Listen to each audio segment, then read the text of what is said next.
गुरुर्ब्रह्मा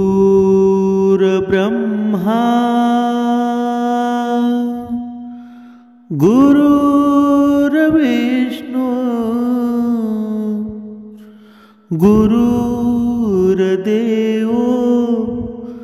महेश्वरा सद्गुरु साक्षात परब्रह्मा तस्मै श्री सद्गुरुवे नमः। जय जय रघुवीर समर्थ श्रीराम समर्थ। ओम श्री गुरुदत्तात्रेय श्रीपाद श्रीवल्लभाय नमः। सद्गुरु चरणांना नतमस्तक होऊन आपण या निरूपणास सुरुवात करूया। समर्थ सांगत आहेत की या मनुष्याच्या जीवनामध्ये एक चिंता नावाचा रोग निर्माण झालेला आहे। छोट्या छोट्या गोष्टींवर रडत आहे, छोट्या छोट्या गोष्टींवर दुःख निर्माण होत आहे। म्हणूनच चिंता हा रोग त्याला जास्त त्रास देत आहे। म्हणून आजच्या या कलियुगामध्ये या माणसाच्या जीवनामध्ये संकट निर्माण होत आहेत।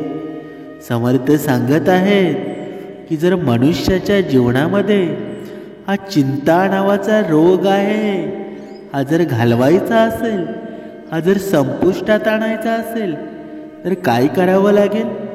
तर या मनुष्याच्या देहाला बघा, या आत्म्याला जर हरिनामाची गोडी असेल ना, हरिनामाची साथ असेल, समर्थांची आज्ञा असेल, तर हा चिंता नावाचा रोग आहे ना कुठे पळून जाईल काही समजणार नाही। पण हे माणसाला समजतं का? माणूस बघा, ही चिंता निर्माण होते तरी कुठून, हे संकट निर्माण होतं तरी कुठून? मनुष्य या आजच्या जीवनामध्ये या क्षणिक सुखाच्या पाठीमागे लागून बघा, कोणी तुम्ही आजपर्यंत भुकेने मेलेला या जगामध्ये पाहिला आहे का? बघा, कधी कधी कुणाला घर सुद्धा राहिलं नसतं। बघा, कुणाला काही त्यांच्याकडे धन संपत्ती सुद्धा नसते, तरीही परमेश्वराने त्यांच्यासाठी चारा निर्माण केलेला असतो, अन्न निर्माण केलेलं असतं। पण मनुष्य तरी सुद्धा रडत आहे। मग ज्यांना घर नाही, दार नाही, त्यांचं काय? तुम्हाला तर सर्व सुख सोयी या परमात्म्यानं दिलेल्या आहेत, तरी सुद्धा तुम्ही चिंतेत। मग पशु पक्षी जनावरं बघा, यांचं काय? यांना तर उद्या कुठे अन्न मिळणार आहे ते सुद्धा माहीत नसतं, तरीही सुद्धा ते खुश आहेत, स्वच्छंदी जीवन जगत आहेत। मग या माणसाचं एवढं सुंदर जीवन असून, गाडी आहे, बंगला आहे, सर्व गोष्टी त्याच्या पायाशी उभ्या आहेत, तरीही सुद्धा तू एवढा चिंतेत का बरं? पण समर्थ सांगत आहेत, या माणसाच्या जीवनामध्ये चिंता नावाचा रोग का निर्माण होतो? तर या माणसाला ऐकण्यासाठी, परमेश्वराचं गुणगान गाण्यासाठी वेळ नाही, भक्ती करण्यासाठी वेळ नाही। आणि मग या आत्म्याला, या परमात्म्याला बघा, जर तुमच्याकडे वेळ नसेल तर तुमच्या जीवनामध्ये दुःखाचं सावट झाल्याशिवाय राहणार नाही। तुम्ही कितीही धन कमवा, कितीही श्रीमंत व्हा, पण या आत्म्याच्या समाधानासाठी हरिनाम गरजेचं आहे, परमेश्वराचं नाम गरजेचं आहे। आणि जोपर्यंत या नामामध्ये तुमचं मन गुंतून जात नाही ना, तोपर्यंत तुम्ही कितीही कमवा, कितीही धन साठा करा, पण तो क्षणिक असेल, क्षणिक सुख देईल, पण मरेपर्यंत तुमच्या सोबत राहणार आहे ना, ते भगवंताचं नाम आहे. समर्थ पुढे सांगत आहेत की या माणसाच्या जीवनामध्ये लोभ नावाची गोष्ट जर त्याच्या जीवनातून निघून गेली ना, तर हा मानव चिंतामुक्त होऊन जाईल. जो चिंता रोग आहे ना, त्या रोगापासून मुक्तता होईल. पण ह्या लोभ माणसाच्या जीवनामधून जातो का? आणि जोपर्यंत लोभ माणसाच्या जीवनामधून जात नाही, तोपर्यंत चिंता रोग आहे हा कधीच जाणार नाही. कारण जिथे लोभ निर्माण होतो ना, तिथे मन कासाविसा होऊन जातो, मन विचलित होऊन जातो, सत्याची आस सोडतो. आणि जिथे सत्याची साथ सुटली जाते ना, तिथे चिंता नावाचा रोग निर्माण होतो.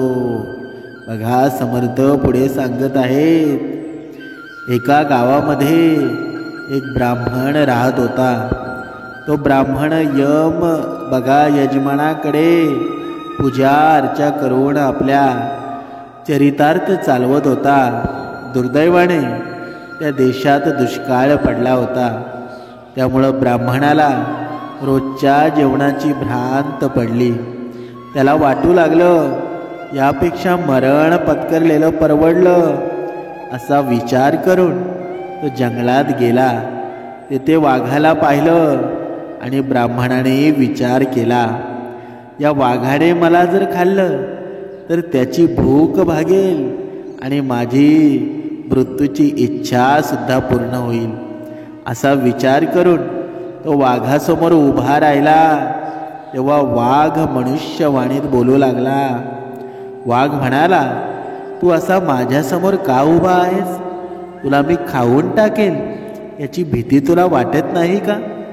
त्यावर ब्राह्मण आपली कर्म कहाणी त्याला सांगतो. तेव्हा वाघाला त्याची दया आली आणि तो प्रत्यक्षात वाघ नसून वाघाचे रूप घेतलेली वन देवता होती. वन देवतेने आपले खरे रूप प्रगट करून त्याला 1000 सुवर्णमुद्रा धान्य दिलं व भविष्यात कधीही आत्महत्येचा विचार करू नकोस असं बजावून त्याला परत पाठवलं. बघा ब्राह्मण अत्या आनंदाने घरी परतला आणि दुसऱ्या दिवशी 1 सुवर्ण मुद्रा घेऊन तो दुकानदाराकडे सामान खरेदी करण्यासाठी गेला. तेव्हा दुकानदाराने या सुवर्ण मुद्रा तुला कुठे मिळाल्या असं विचारलं असता भाबडेपणाने ब्राह्मणाने खरे खरे सांगून टाकलं. बघा लोभी दुकानदाराला तोंडाला पाणी सुटलं आणि त्यानेही तसंच वागण्याचं ठरवलं. दुसऱ्या दिवशी त्याने जंगलात जाऊन त्याच ठिकाणी ठिय्या मांडला. वाघ त्याच्या समोर प्रगट झाला. त्याला व्यापाऱ्याने खोटी कर्म कहाणी सांगितली. वाघाला तत्काळ समजलं हा खोटं बोलत आहे. त्याने त्याच्यावर हल्ला चढवला आणि जखमी व्यापाऱ्याला सुनावलं, आज तुला जिवंत सोडत आहे, यापुढे तू असं धाडस मात्र पुन्हा करणार नाहीस. या कथेचं तात्पर्य काय? बघा ज्याप्रमाणे एखाद्या गरीब माणसाला बघा परमेश्वर जेव्हा प्रगट होतात तेव्हा समोरचा व्यक्ती त्याच्यासारखं वागण्याचा प्रयत्न करतो. भक्ती मार्गामध्ये नसून सुद्धा दुसऱ्याकडून अपेक्षा करतो. म्हणजेच काय? म्हणजेच लोभ आहे हा माणसाच्या जीवावरही बेतू शकतो. म्हणून लोभ माणसाचा नुकसानच करतो. लोभ टाळणं खूप आवश्यक आहे, नाहीतर अधोगती झाल्याशिवाय राहणार नाही. समर्थ पुढे सांगत आहे, बघा भगवान श्रीकृष्ण आणि उद्धव यांचा अंतिम संवाद जर तुम्ही ऐकला ना, तर खरंच माणूस चिंता का करतो हे तुमच्या लक्षात येईल. बघा उद्धव लहानपणापासूनच सारथीच्या रूपामध्ये भगवान श्रीकृष्णाबरोबर राहिले, पण त्यांनी श्रीकृष्णाजवळ कधीही कोणती इच्छा बोलून दाखवली नाही आणि कधीच कोणतं वरदानही मागितलं नव्हतं. जेव्हा श्रीकृष्ण त्यांचा अवतार काळ पूर्ण करून बघा यलोकी जाण्यासाठी निघाले, तेव्हा त्यांनी उद्धवला त्यांच्याजवळ बोलावलं आणि म्हणाले, प्रिय उद्धव, माझा हा अवतार काळामध्ये अनेक लोकांनी माझ्याकडून वरदान प्राप्त केले, पण तू कधी काहीही मागितलं नाहीस. आता काहीतरी माझ्याकडून माग, मला तुला काहीतरी द्यायचं आहे. तुझे भले करून मला सुद्धा संतुष्टी मिळेल. बघा, उद्धवने यानंतर सुद्धा स्वतःसाठी काहीही मागितलं नाही. त्यांना तर फक्त त्यांच्या मनातील शंकांचं समाधान करायचं होतं. ते त्यांच्या मनामध्ये श्रीकृष्णाचं ज्ञान आणि त्यांचं कर्तृत्व पाहून आल्या होत्या. उद्धवने भगवान श्रीकृष्णांना विचारलं, भगवंत, महाभारतातील घटनाक्रमामधील काही गोष्टी माझ्या लक्षात आल्या नाहीत. म्हणजेच काय? म्हणजेच तुमचे उपदेश वेगळे होते आणि व्यक्तिगत आयुष्य काही वेगळं दिसत होतं. तुम्ही यांचं कारण सांगून माझ्या मनातील शंकांचं समाधान करा. बघा, भगवान श्रीकृष्ण उद्धवाला म्हणाले, मी कुरुक्षेत्रातील युद्ध क्षेत्रामध्ये अर्जुनाला जे काही सांगितलं ना, ती भगवद्गीता होती. आज तुला माझ्याकडून जे समजून घ्यायचं आहे आणि त्याचे उत्तर मी जे तुला देणार आहे ना, ते उद्धव गीतेच्या रूपामध्ये ओळखलं जाईल. त्यामुळं मी तुला ही संधी दिली आहे. तू संकोच न करता विचार कर. उद्धवने विचारायला सुरुवात केली. हे कृष्णा, सगळ्यात आधी मला हे सांग की खरा मित्र कोण असतो? बघा, भगवान श्रीकृष्ण म्हणाले, खरा मित्र तो असतो जो मित्रांची मदत न मागता मदत करतो. बघा, तेव्हा उद्धव म्हणाला, श्रीकृष्ण, तुम्ही पांडवांचे प्रिय मित्र होते. पांडवांनी नेहमी तुमच्यावर भरोसा ठेवला. श्रीकृष्ण, तुम्ही महान ज्ञानी आहेत. तुम्ही भूत, वर्तमान आणि भविष्य माहीत आहे. पण तुम्ही खऱ्या मित्राची जी परिभाषा दिली आहे, तुम्हाला असं वाटत नाही का की तुम्ही त्या परिभाषेनुसार तुमचे काम केले नाही? तुम्ही धर्मराज युधिष्ठिरला सारीपाट खेळण्यापासून का थांबवलं नाही?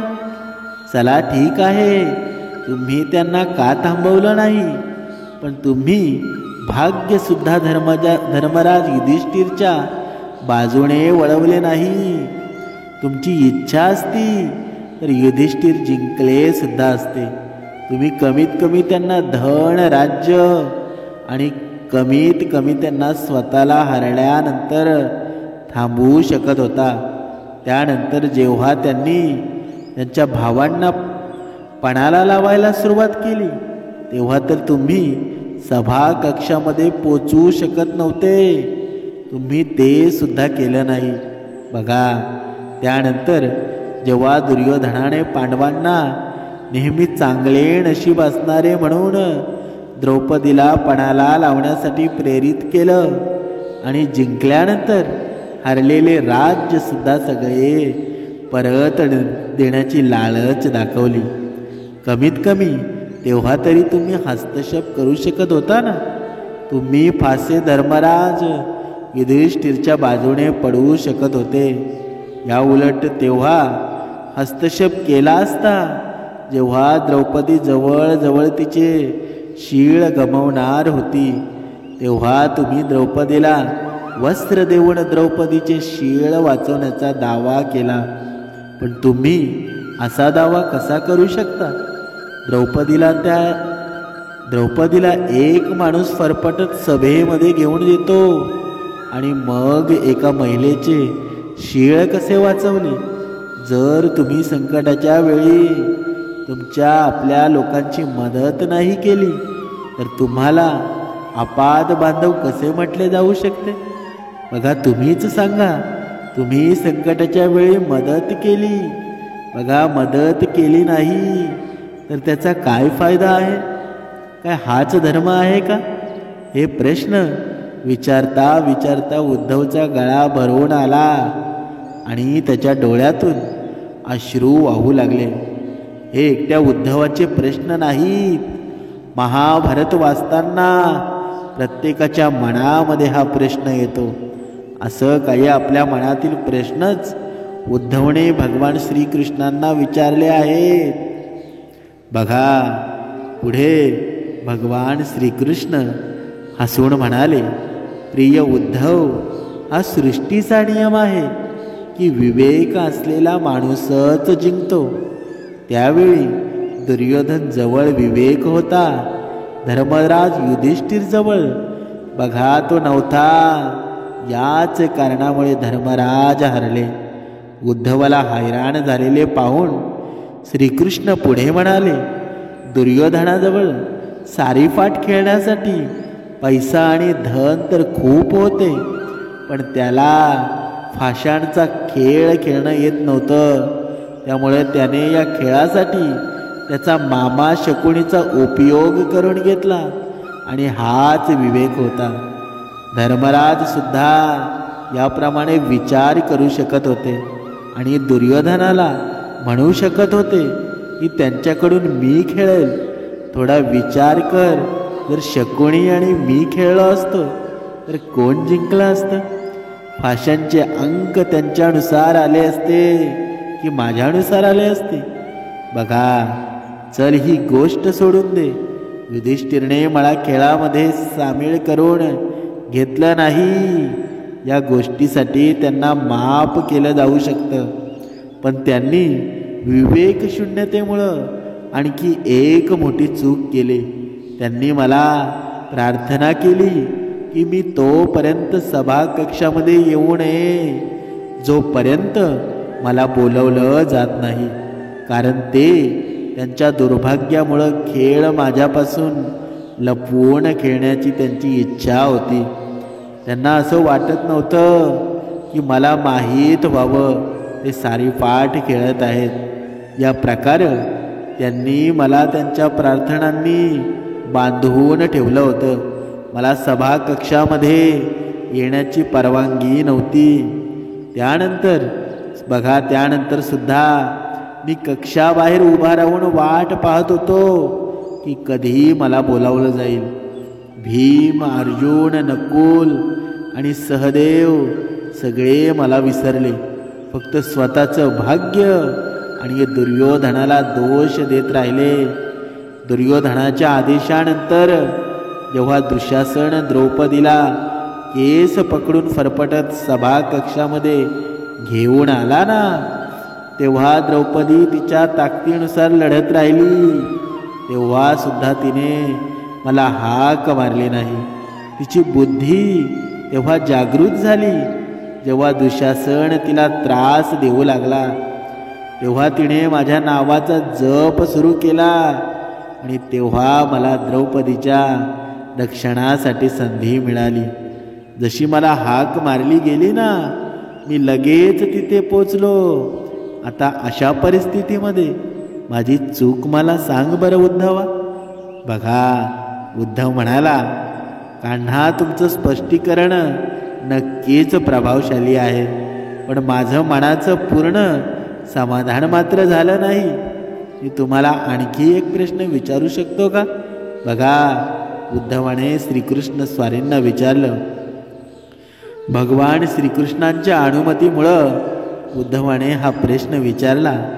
याचा अर्थ असा झाला की तुम्ही तेव्हाच येणार जेव्हा तुम्हाला बोलावलं जाईल. संकटामध्ये सापडलेल्या भक्ताला मदत करण्यासाठी तुम्ही स्वतः येणार नाही का. बघा, भगवान श्रीकृष्ण हसले आणि म्हणाले, हे उद्धवा, या सृष्टीमध्ये प्रत्येकाचं आयुष्य त्याच्या स्वतःच्या कर्मावर आधारित आहे. ना तर मी ते चालवतो, ना त्याच्यामध्ये हस्तक्षेप करतो. मी फक्त एक साक्षीदार आहे. मी नेहमी तुमच्या जवळ राहून जे होत आहे ते पाहत राहतो, आणि हाच देवाचा धर्म आहे. मग उद्धव म्हणाले, खूप चांगलं. श्रीकृष्ण म्हणजे याचा अर्थ असा झाला की तुम्ही आमच्या जवळ राहून आमच्या सगळ्या दुष्कर्माचे निरीक्षण करत राहणार का? आम्ही पापावर पाप करत राहणार आणि तुम्ही साक्षीदार बनून पाहत राहणार का? तुम्हाला काय वाटतं, आम्ही चुका करत राहावं, पाप करत राहावं आणि त्याचे फळ भोगत राहावं का? बघा, तेव्हा भगवान श्रीकृष्ण म्हणाले, उद्धव, तू शब्दांचा खोल अर्थ समजून घे. जेव्हा तू समजून घेऊन अनुभव करशील ना, तेव्हा मी तुझ्याबरोबर साक्षीदाराच्या रूपामध्ये नेहमी असेल. तेव्हा तू काहीही चुकीचे करू शकशील का? तू नक्कीच काहीही वाईट करू शकणार नाही. जेव्हा तू हे विसरतो आणि असं समजायला लागतो की मला फसवून तू काहीही करू शकतो, तेव्हा तू अडचणींमध्ये सापडतोस. म्हणून धर्मराज युधिष्ठिरचे अज्ञान हे होते की त्याला असे वाटले की तो माझ्याशिवाय सारी पाठ खेळू शकतो. जर त्याने हे समजून घेतले असते की मी प्रत्येकाबरोबर असतो, साक्षीदाराच्या रूपामध्ये उपस्थित आहे, तर खेळाचे रूप मात्र दुसरंच काहीतरी असतं. बघा, भगवान श्रीकृष्णाचं हे बोलणं ऐकून उद्धव मंत्रमुग्ध झाला आणि म्हणाला, हे प्रभू, किती खोल दर्शन आहे आणि किती महान सत्य आहे. प्रार्थना आणि पूजेने ईश्वराला आपल्या मदतीसाठी बोलवणं हीच तर आपली भावना आहे ना. पण जसं आपण हा विचार करू लागतो की ईश्वराशिवाय एक पाड सुद्धा हलू शकत नाही, तेव्हा आपल्याला साक्षीदाराच्या रूपामध्ये त्यांच्या उपस्थितीची जाणीव होऊ लागते. गडबड तेव्हा होते जेव्हा आपण हे विसरून दुनियादारी करण्यामध्ये बुडून जातो, आणि तिथेच आपला सर्वनाश होतो. तिथेच आपण अधोगतीला प्राप्त होतो. म्हणून समर्थ सांगत आहे, बघा, मनुष्याने कोणतंही कार्य करताना, कोणतीही गोष्ट करताना असं स्वतःला वाटवून देऊ नये की मी ही गोष्ट, मी हे कार्य भगवंताच्या चोरून करत आहे. प्रत्येक क्षणामध्ये, प्रत्येक ठिकाणी भगवंताला साक्ष देऊन जर तुम्ही कोणतं काम केलं ना, तर त्या कामामध्ये तुम्ही यशस्वी झाल्याशिवाय राहणार नाही. समर्थ या मनुष्याला सांगत आहे की अजूनही काही मानव आहेत, काही जीव आहे की त्याला असं वाटत आहे की मी जे काही करतो ना ते परमेश्वराला माहीतच नाही. पण जो सृष्टी चालवतो त्याच्याशिवाय पान सुद्धा हलत नाही, त्याला ह्या गोष्टी माहीत नसतील का? बघा, या भक्ती मार्गामध्ये असून सुद्धा, हे श्रवण करून सुद्धा, बघा दर हप्त्याला 2-2.5 तास हे श्रवण करून सुद्धा माणूस क्रूर कर्म करत आहे. पण तो असं समजतो की माझे हे क्रूर कर्म आहेत ना, ते कोणालाच माहीत नाही. पण समर्थ सांगत आहेत की तुझे हे क्रूर कर्म आहेत, तुझे हे काम आहेत ना, हे क्षणिक सुखासाठी तुझ्याजवळ आहेत. पण जेव्हा तुला जीवनामध्ये यशस्वी बनायचं असेल, जर या भक्ती मार्गामध्ये लीन व्हायचं असेल, तर तुला या कामांतून मुक्तता करावी लागेल. तू तुझ्या जीवनामध्ये जे काही कार्य करशील, त्या कार्यामध्ये दुसऱ्याच्या चेहऱ्यावर आनंद निर्माण होईल. दुसऱ्याच्या चेहऱ्यावर सुख निर्माण होईल. जेव्हा असं घडेल ना, तेव्हाच तुझी भक्ती श्रेष्ठ होईल. तेव्हाच तू खऱ्या भक्तीचा मार्ग तुझा मोकळा होईल. तोपर्यंत तू कितीही भक्ती केलीस, तू कितीही कर्मकांड केलीस, तरीही त्याचा काहीही फायदा नाही. समर्थ सांगत आहे की पांडवांनी ज्या चुका केल्या, पूर्ण राज्य लयास गेलं. ते कशामुळं गेलं? कारण स्वतःकडे हा ब्रह्मांड चालवणारा नायक असून सुद्धा त्याच्या गपचूक हे केलं. कारण त्यांना वाटलं की आम्ही जे करत आहोत ना, ते कुणालाच माहीत नाही, पण जो ब्रह्मांडाचा नायक आहे त्याला सर्व काही माहीत होतं. म्हणून समर्थ सांगत आहेत की आपली अजूनही वेळ गेलेली नाही. कारण जे तुमच्याकडं आहे ना, तेच सर्वश्रेष्ठ माना, त्याच्यावरच प्रेम करा. परिश्री माते भगिनी समानच माना. कारण परिश्री बघा, परस्त्री असते ना, ती माताच असते.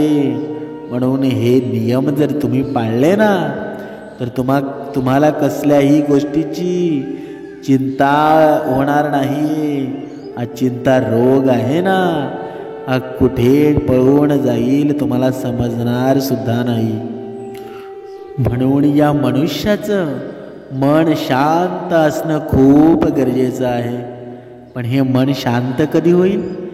जेव्हा आपण या भक्ती मार्गामध्ये लीन होऊन जाऊ, समर्थांच्या आज्ञेनुसार हा भक्ती मार्ग करू, सद्गुरूंच्या चरणामध्ये लीन होऊ, श्रीकृष्ण स्वारींच्या नामामध्ये, दत्त माऊलींच्या नामामध्ये आपण आपलं कार्य करू, तेव्हाच हे मन शांत होईल. रोज 2 वेळची उपासना करू, तेव्हाच हे मन शांत होईल. नाहीतर तसं होईल का? नाहीतर या जगामध्ये बघा, या मानवाला किती संकट निर्माण होत आहेत. ही संकट निर्माण का होत आहेत? कारण त्याच्या कर्मामुळं माणूस या कलियुगामध्ये जसे कर्म करेल ना, तसे त्याला हे फळ भोगावं लागणार आहे, भोग भोगावे लागणार आहेत. म्हणून आपले कर्म जोपर्यंत सर्वश्रेष्ठ होत नाही, तोपर्यंत अधोगती काही थांबणार नाही. मनुष्याला वाटत आहे की मी क्रूर कर्म करून, दुसऱ्याच्या चेहऱ्यावर दुःख निर्माण करून पैसा कमवत आहे, पण ती तुझी भूल आहे. कधीही तुझा पैसा मातीस मिळून जाईल ना, तुला सुद्धा कळणार नाही. म्हणून आज ही वेळ गेलेली नाही. भक्ती मार्गामध्ये असून सुद्धा तू असं वागत आहेस ना, तर परमेश्वर त्याचा हिसाब करणार आहे. आणि ते दिवस मात्र अजून काही जवळ आलेले आहेत.